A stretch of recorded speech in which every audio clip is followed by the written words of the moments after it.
All right, Larry Krueger from the Pig and a Pickle Krug Show with a little 49er video.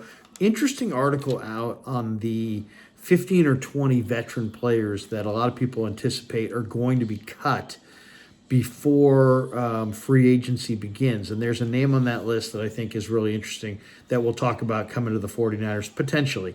We are brought to you by Pig and a Pickle, the best barbecue in all of Northern California. Check them out in Emeryville and Corte Madera. They're open 7 days a week in both spots from 11 a.m. till 8 p.m. or until they run out.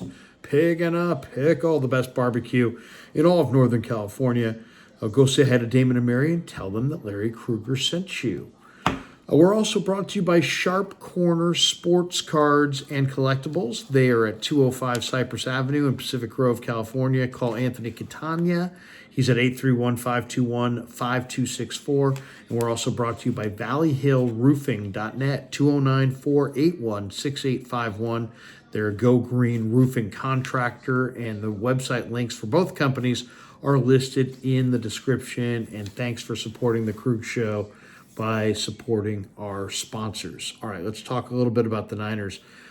Interesting article that I read today on a number of quality NFL veterans that could be cut before free agency begins in March as teams try to become compliant with the NFL salary cap for the upcoming year. The NFL salary cap this year is $242 million. The Chargers right now are $45.8 million over the NFL salary cap, which is the fourth worst cap situation in the NFL. The Niners, by comparison, are $3.7 million over the cap currently, so they're going to have some maneuvering to do as well. But when you look at the 49ers, the interesting thing is that they're going to have a lot of decisions to make on the defensive line. Chase Young, Randy Gregory, Javon Kinlaw, Kevin Givens, Cleveland Farrell, Sebastian Joseph Day, they're all free agents.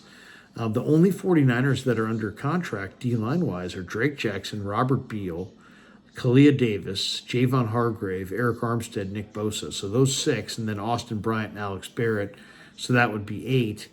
But they don't have, the depth of defensive line with Young, Gregory, Kinlaw, Givens, Farrell, and Sebastian Joseph Day all headed towards free agency. This is going to be a big turnover for the 49ers on the defensive line.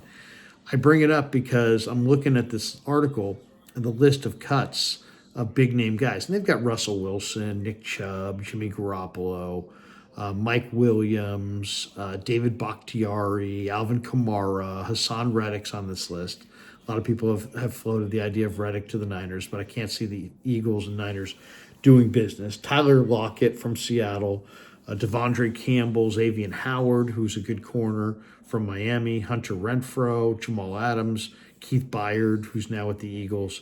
And then they had the Charger duo of Khalil Mack and Joey Bosa. And I don't think the Chargers are going to get rid of both those guys, but I think there's a very good chance they're going to get rid of one. And Khalil Mack is coming off a season where he had 17 sacks. So if you ask me, I think it's a very good chance that the Chargers either cut or trade for probably a mid-round pick, Joey Bosa. And why not? If you're the 49ers at this point, you don't know what it was frustrating watching Chase Young. Randy Gregory, looked like he was overwhelmed in the Niners system at times. He's a speed rusher who's about 250. They typically like their ends about 270. Here's Joey Bosa at 280. And with all these guys that you're saying goodbye to on your defensive line, maybe you could work out a deal with Joey Bosa. I mean, Joey Bosa is 6'5", 280. He's 28, third pick in the draft in 2016, NFL Defensive Rookie of the Year, four-time Pro Bowler. He's got 2 years left on his contract. He makes $36.6 million. So $14.4 million in 24 cap savings. If he's cut, $22.2 million in dead cap money for the Chargers if they have to move him. The thing about Joey Bosa is he's only played in 14 games over the last 2 years. And he's only had 9 sacks over the last 2 seasons combined. So he's not producing like the player that he was a couple years ago. And the Chargers, if they if the Chargers cut Bosa with a post June 1st designation, they'd save $22 million in cap space, and they would avoid a $14.6 million dead cap hit.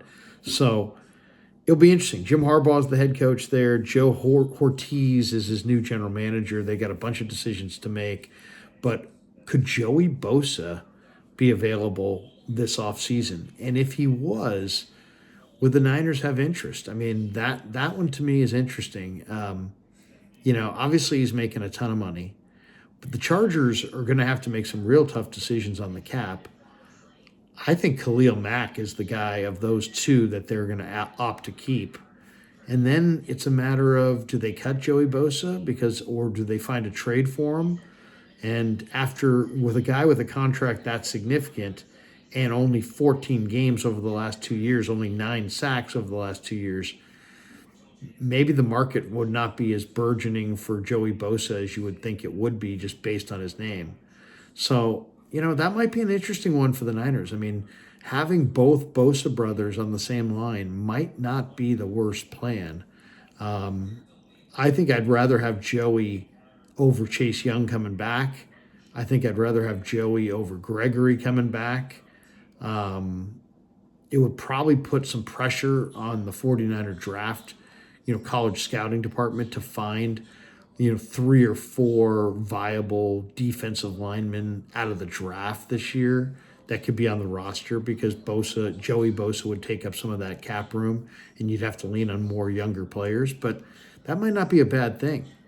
This is a pretty good draft for defensive linemen and pass rushers, and you might be able to find some really good ones in the draft. So I personally, would love to see it. I think that would be, if the one thing about Joey Bosa that you can bank on is the motor revs high. I mean, this guy plays really, really hard. I mean, Nick plays hard too, but I mean, this guy, I think in some ways, Joey Bosa's motor is awesome.